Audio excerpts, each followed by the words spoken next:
The FBI estimates in the United States alone at any given time there are 25 to 50 active serial killers.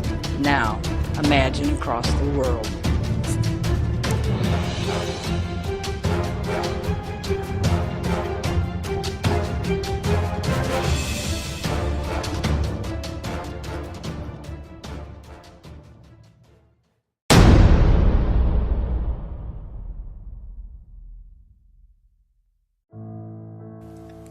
Donald Henry Gaskins, Jr. was born on March 31, 1933, in Florence County, South Carolina, to Eula Parrott, the last in a string of illegitimate children. He was small for his age and immediately gained the nickname PeeWee. As an adult, he was 5 foot 2 inches and weighed approximately 130 pounds. His early life was characterized by a great deal of neglect. When he was just 1 year old, he drank a bottle of kerosene, caused him to have seizures until he was 3. His mother apparently took so little interest in him that the first time he learned his given name Donald was when it was read in his first court appearance for a crime spree Gaskins committed along with a group of fellow delinquents, which included robberies, assaults, and gang rape. At age 11, Gaskins quit school and began working on cars at a local garage. While working there, he met 2 boys, Danny and Marsh. They were all around the same age and out of school, so they teamed up and called themselves the Trouble Trio. The trio burglarized homes, picked up prostitutes, and even sometimes raped little boys. They would threaten the boys so they wouldn't go tell the police.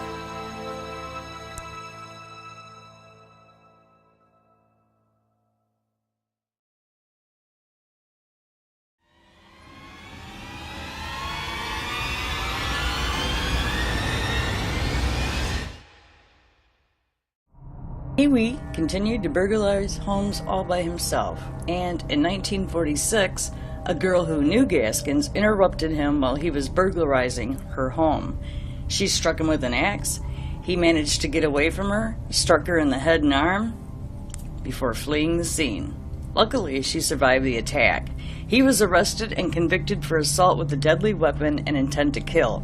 During the court proceedings, it was the first time he had heard his real name spoken in his whole life.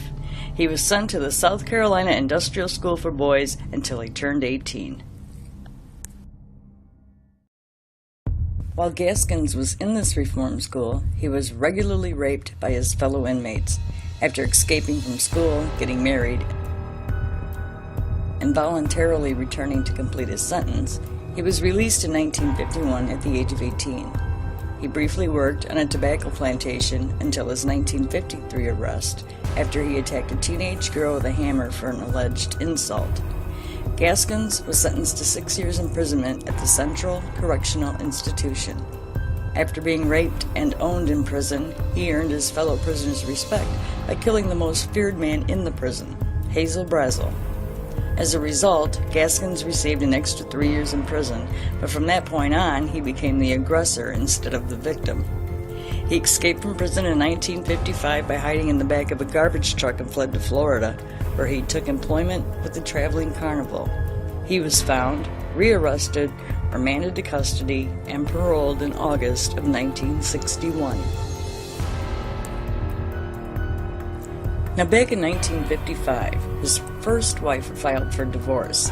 This was when he flipped out and escaped from prison. But shortly after that, he remarried, but the second marriage only lasted 2 weeks. Then he became involved with Betty Gates. The two of them went to Tennessee to bail out Gates' brother, but when Gaskin arrived back at the hotel, he was in for a surprise.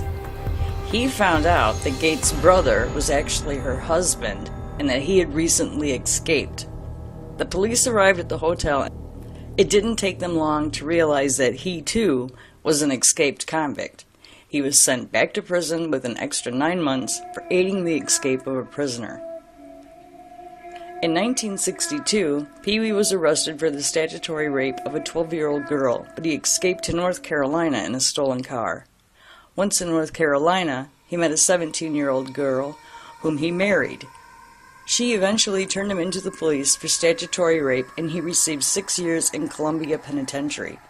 In November of 1968, he was paroled and made a vow to never return again.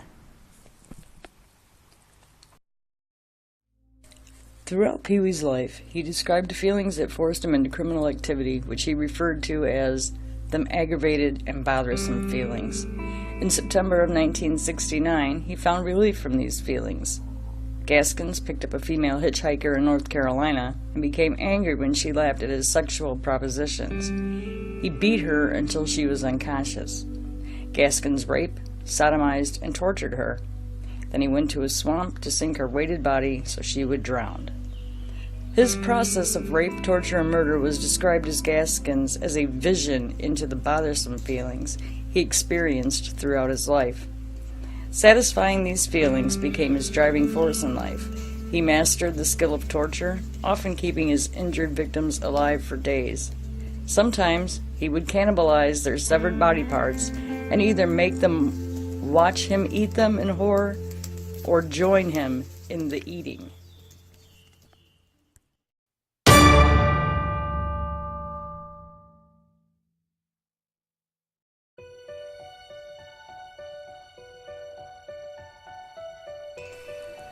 Gaskins preferred female victims, but that didn't stop him from doing the same to the males that he happened upon. By 1975, he had found 80 boys and girls along the highways in North Carolina and killed them. He considered these highway murders as weekend recreation and thought killing his personal acquaintances were serious murders. Some of the serious murders included his 15-year-old niece and her friend. He lured the two girls off to an abandoned house where he beat, raped, and drowned them. Although Gaskins had a reputation for being explosive, some people in the town just thought he was mentally disturbed.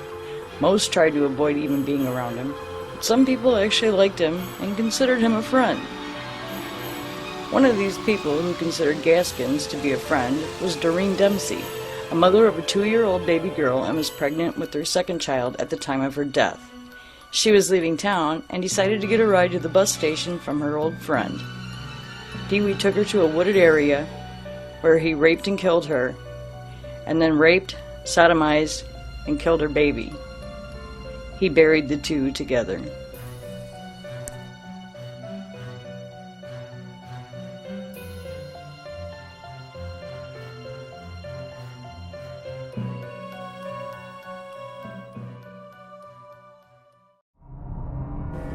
Gaskins was 42 years old in 1975 and had been killing steadily for the past 6 years. Up until then, he had worked alone, and that had helped him avoid being caught. However, after he murdered 3 people when their van broke down on the highway, he needed some help. He called up an ex-con, Walter Neely, to drive the victim's van to his garage so he could repaint it and then sell it. Gaskins was also a hired hitman. That same year, Suzanne Kipper paid him $1,500 to kill her ex-boyfriend Silas Yates. John Powell and John Owens handled the communication between Pee-wee and Kipper concerning the arrangement of the murder. On February 12, 1975, Diane Neely lured him out of the house by claiming to have car trouble. Gaskins then kidnapped and murdered Yates while Powell and Owens watched. All 3 helped bury him.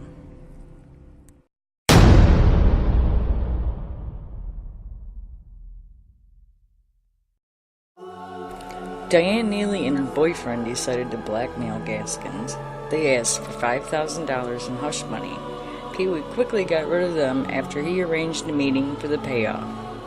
Around the same time, he had tortured and killed other people he knew, such as Kim Gaskins, a 13-year-old who had rejected him. Not knowing Gaskins' wrath, 2 locals, Johnny Knight and Dennis Bellamy, robbed Gaskins' repair shop and were eventually killed and buried alongside other locals Gaskins had killed. This time he once again called on Walter Neely's help to bury the pair. Pee-wee obviously took Neely in as a trusted friend, a fact proven when he pointed out to Neely the graves of other locals who he had murdered and buried there. After the disappearance of Kim Gaskins, the authorities began to become suspicious of Pee-wee. After searching his apartment, They had found clothing that had been worn by Gaskins. Gaskins was indicted for contributing to the delinquency of a minor. Neely cracked under pressure while waiting for the trial and showed the police Gaskins' private cemetery. In the cemetery, they found the bodies of the following: Sellers, Judy, Howard, Diane Neely, Johnny Knight, Dennis Bellamy, Doreen Dempsey, and her child. On April 27, 1976, Gaskins and Walter Neely were charged with 8 counts of murder. On May 24, 1976, a jury convicted Gaskins of the murder of Dennis Bellamy, and he was sentenced to death. In an attempt to avoid additional death sentences, he later confessed to 7 more murders.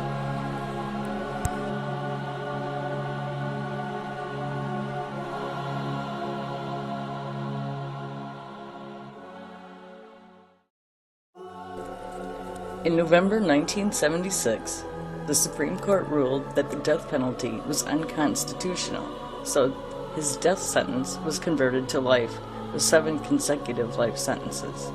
In 1978, the death penalty was restored. This didn't mean anything to PeeWee until he was caught and found guilty for being paid to murder fellow prisoner Rudolph Tyner. This conviction caused him to receive a death sentence.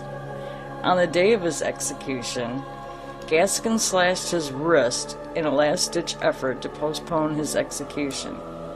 This time he would fail to trick death from his door, and with stitched arms, he was placed into the electric chair and was pronounced dead by electrocution at 1:05 a.m. on September 6, 1991. It is unknown as to how many murders Gaskins actually committed, since information was never provided for all the bodies. PeeWee said in the hundreds. Maybe he just wanted to be known as the most prolific serial killer in South Carolina. One thing that is known for certain is that Donald Henry PeeWee Gaskins Jr. was a psychopath who had no regard for human life.